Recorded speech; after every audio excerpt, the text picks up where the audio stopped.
Hey guys, what's up? So today we're going to be taking a look at the mod Crater 87. This has been out for a couple weeks, and I've actually been sitting on this footage for roughly a week and a half. So, you know what, it's probably about time I get this out. So we're going to be doing a quick review of this to make sure that you're able to make an informed decision about whether you want to make this purchase or not. So Crater 87 is a story-based mod, though it does offer a player home. I'll say the player home is essentially it's the dungeon you crawl through. Afterwards, you can set it up as a player home, but that's not the main function of this mod. So we're not going to be really judging it on the quality of the player home it adds, but more the story features, the point of interest, and how does that play, how does the story play, stuff like that. So we're going to go ahead and take a look at this. I will disclose any defects that I did find. I did spend about 4 hours running through this mod to kind of really do a deep dive and make sure it I thoroughly explored everything and found any potential defects that might be there. But we're going to go ahead and take a look at this, and throughout this review I'm going to try to save any spoilers from people, but I will be sharing a little bit of dialogue from the very beginning of the quest, nothing that will ruin the story too much for you, and I will share a little bit of the combat as well, so that we can take a look at that as well. So I won't ruin the story for you, but there will be some story and plot lines in this review, but to a point where it doesn't ruin the story, but just lets you understand what the premise of the story is. But let's go ahead and get right into it, and I will share the initial dialogue you have on this one. You really don't know me? Good. I investigate lost cargo for our company. In this case, we lost a shuttle.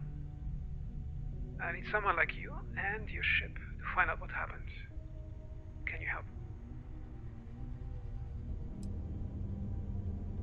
A shuttle is a modified passenger ship, reconfigured for short-range flights. Flights between Cydonia and various dig sites on Mars.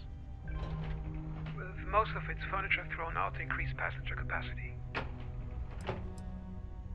Now, this is where the story does not make sense.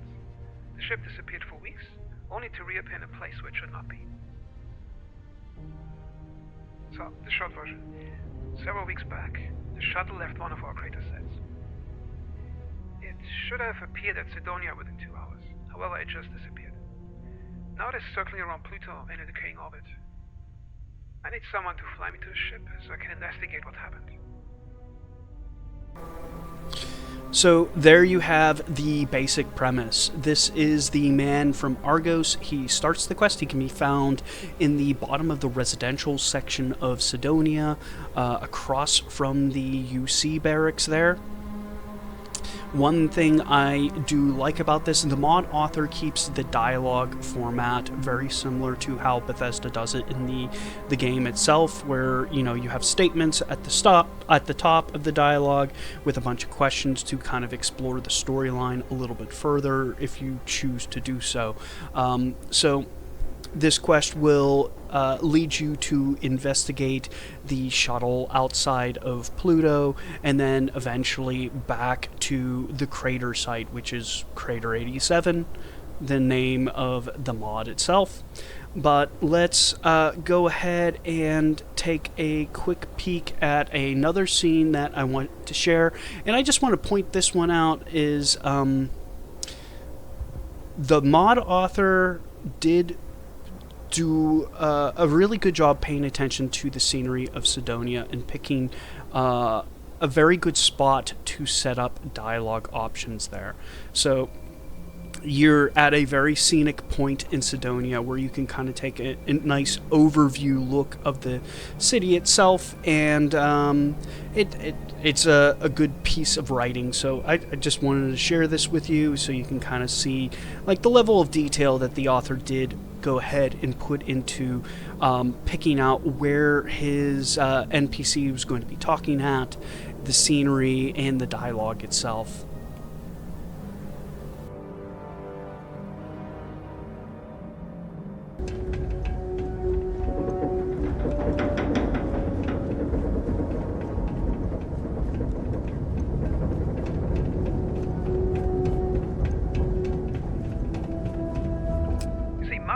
After the god of war, for its blood red color. The Romans could not have known that even the air on Mars tastes like blood. That iron oxide metal taste gets through all air filters. After some time you get used to it. I spent most of my life on Mars. I can only tell the difference when I'm on a ship. It's nice watching ships fall out of the sky, the shock wave breaking thrusters lighting up. Makes you appreciate the violence required to fight gravity. Gravity. She's unforgiving and always wants her money back. Unless you can pay for it with engine thrust.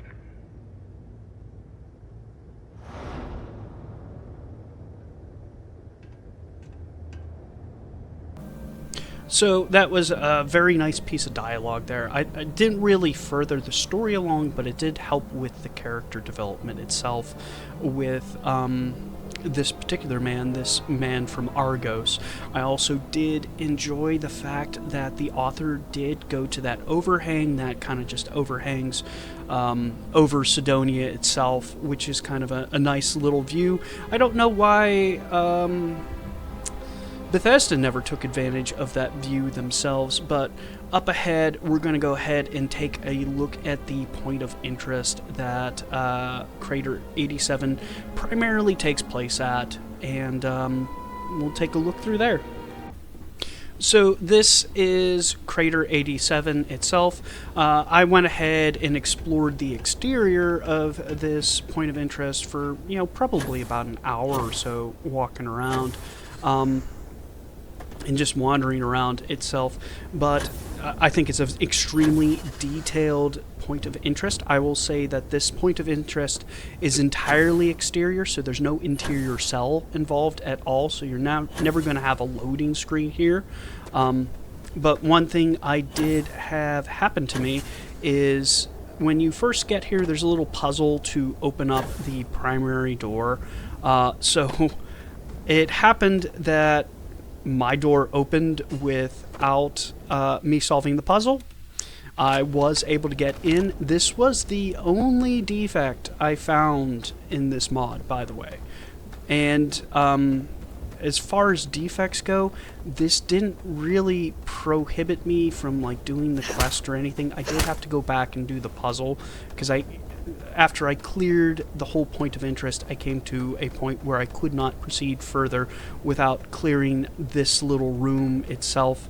But I went back, cleared it, did the little puzzle, solved that issue, and proceeded through the quest just fine. So I think why that primary door does open for me is because I was actually exploring on the roof of it, and I think my companion triggered it to open. So it might be entirely my fault that that door did open without me solving the puzzle. But one thing I do want to kind of just note here is just how detailed the exterior of this point of interest is. I think that's definitely an area where I'm exploring a lot of mods that are lacking in that, is the detail level. When compared to Bethesda, this would probably fit in with a lot of different Bethesda works. Opposed to other mods, it can kind of look generic and bland and not really be too much. But, here it was extremely detailed. So next, I want to look at a little bit of the interior of this point of interest here.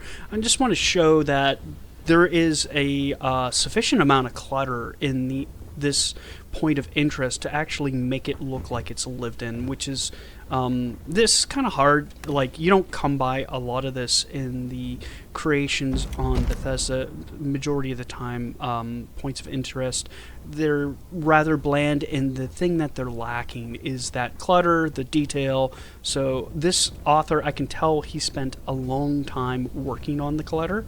And in fact, also the environmental storytelling. Like this little moment here while I was crawling down these stairs, and it just looks like a scene out of Aliens. It actually prompted me to kind of hit the start button and do a quick save, which, you know, if you're able to do that with environmental storytelling and prompt me to hit the quick save button, that's a huge plus. So the author did a very good job on, one, the amount of detail in the point of interest, and also the level of clutter going on. And not the level of clutter, the environmental storytelling. So this author did set it up to tell the story actually very good. So one thing I'm going to let you know is, while you are going through this point of interest, pay attention to computers and data slates. The story's primarily told through computers and data slates. We do have the one NPC that is voiced. That's the only NPC, and he'll allude to a little bit of the story as well, and let you in on his part of the story, and how he interacts with this point of interest as well. So overall, how am I going to rate this story? I would say the outline of the story, it's an average story. It would fit in perfectly with any of the Bethesda side quests, but I think it's executed better than a lot of the Bethesda side quests. And what do I mean by that? I mean, like, the dialogue's very well written. The data slates are very well written, same with the computers as well. It's just kind of, you know, a generic go investigate this place kind of story, with very good dialogue writing and very good tablet writing to boot on top of that. So if I'd say an average score would be about like a 7 out of 10, this is probably more like an 8 out of 10. It's an average story with superior dialogue writing. So beyond that, it's a very straightforward story. You're not going to have multiple endings to it, which, I mean, that is not very typical for Bethesda side quests. The majority of them are pretty straightforward. This seems very much like it would fit in with the game itself as a side quest. It's going to take you probably about an hour and 20 minutes to do, to an hour and a half. But let's take a look at a little bit of the combat here as well, so, and see how does this game actually play, or this mod actually play. So here we're just wandering through, and we're going to get a chance to see a little bit of the enemy combatants in a couple scenes here. I'm not going to show every bit of combat, but just a couple scenes. So there's some very good swarm action going on, which does make for some intense moments. And this is not the only enemy combatants you have. There's a lot of what I would say is kind of like unique enemy combatants, as we're going to come up to a scene up ahead and see a different one, but I'm not going to show them all because I do want some surprises for anyone that does get this, because I thought it was a very good, and they did very well with the combat itself. So up ahead we're approaching now. These are the I think the reskins of these grasshopper like aliens. You'll find them on planets, but they can be rather dangerous when you do find them on planets, because they will jump at you, and they can, you know, come and clear about like 30 yards of distance and be up in your face in about 2 seconds. So definitely not an easy enemy to deal with. As we're going to see up ahead here, This one actually does get me. And part of what makes this extremely difficult is if you've fought these enemies before, getting up in the air is a way to combat them, because they don't jump high, they jump far. And if, as you can see, there is a roof right above my head, so I can't take advantage of my boost pack and boost away from them. So overall, what I'm going to say about the combat is I rather thoroughly enjoyed the combat. There was a nice mix of different enemy combatants, and they utilized different strategies when dealing with you, so it's definitely a refreshing mix. We did have some excellent environmental storytelling, good, decent clutter, and the dialogue writing for the one NPC is very well done, and the voice acting is very well done as well. Though I will say you're going to want to turn up the voices on the sound in your options to... It's a little bit on the low end, so it can be a little bit difficult to hear, especially over the music. So turning the voices up and turning the music down and sound effects down does combat that and makes it, easily able to hear. So that would probably be my only major gripe, is the audio on the voiceover was a little bit on the low end and could have been a little bit higher. But other than that, solid voice acting, great dialogue writing as well. I did find that one defect, but I don't think most players are going to come about that. I think that was mainly due to me jumping up on top of the roof and my companion triggering the door to open. But there are a couple other pluses I do want to give to this game. I'm going to show a quick trigger event that occurred, which startled the heck out of me. So I'll share that with you right now.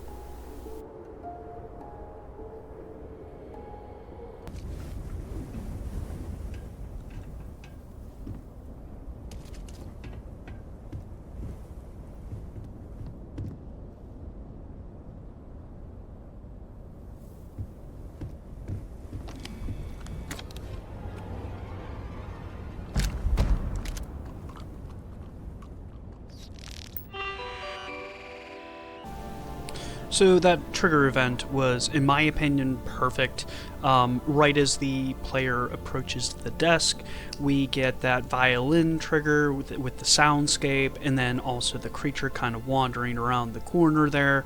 And it just definitely builds a lot of suspense in the story itself. Like I said, this story is an average story that is excellently executed. So what I'm going to say is, if you're looking for a story-based mod for like a quick evening playthrough, this is probably the mod for you. It's priced at 600 credits. It's going to take the average player somewhere between like an hour and 20 minutes to an hour and 45 minutes to complete. It does have a few puzzles involved, as well as a lot of storytelling. It's done environmentally through the environment itself, but also through computers, data slates, and the one NPC, which is excellently voice acted. I will suggest you do turn up the voice audio in your settings, though, as the voiceover's a little bit on the low end. Maybe turn down the sound effects and music as well to allow it to kind of come through a little bit better. But, average story with excellent execution, in my opinion. So an average story would be, in my opinion, that's a 7 out of 10. But this has excellent execution to that average story. So I'm going to call this easily an 8 out of 10. This is a mod for anyone looking for any kind of story-based mods. So if you're looking for a quick story, like a side quest that would fit in with any of the Bethesda side quests out there, this would fit in. It does not feel out of place inside the Starfield universe, which I think also is a major plus.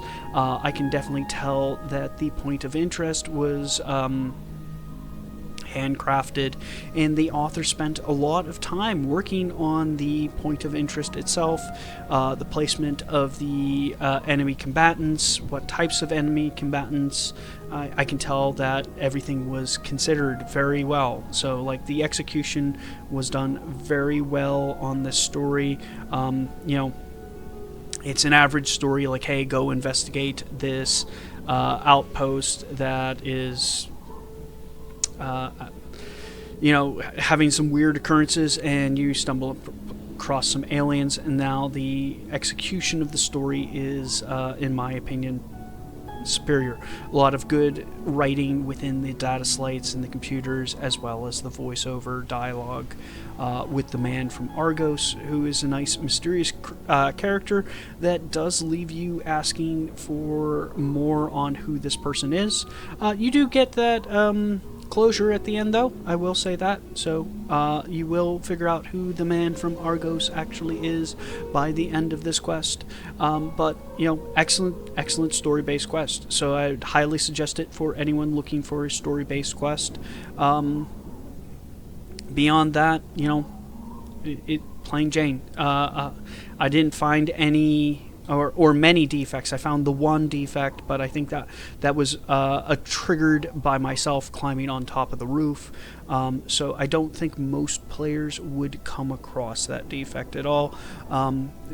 Like I said, I spent a total of 4 hours crawling through this point of interest, so I was going to find anything that was wrong with it. I don't think most players would find that at all, so not going to really hold it against them. Not that it even ruined my playthrough at all.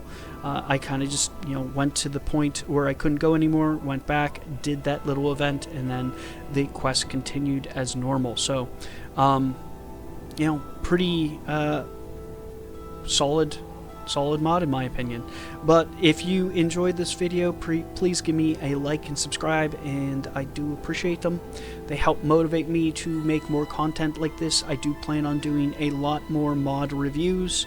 I do have an alternate character that I'm running them on, so if you have any paid mods you would like me to review, like you're on the fence about getting, please let me know.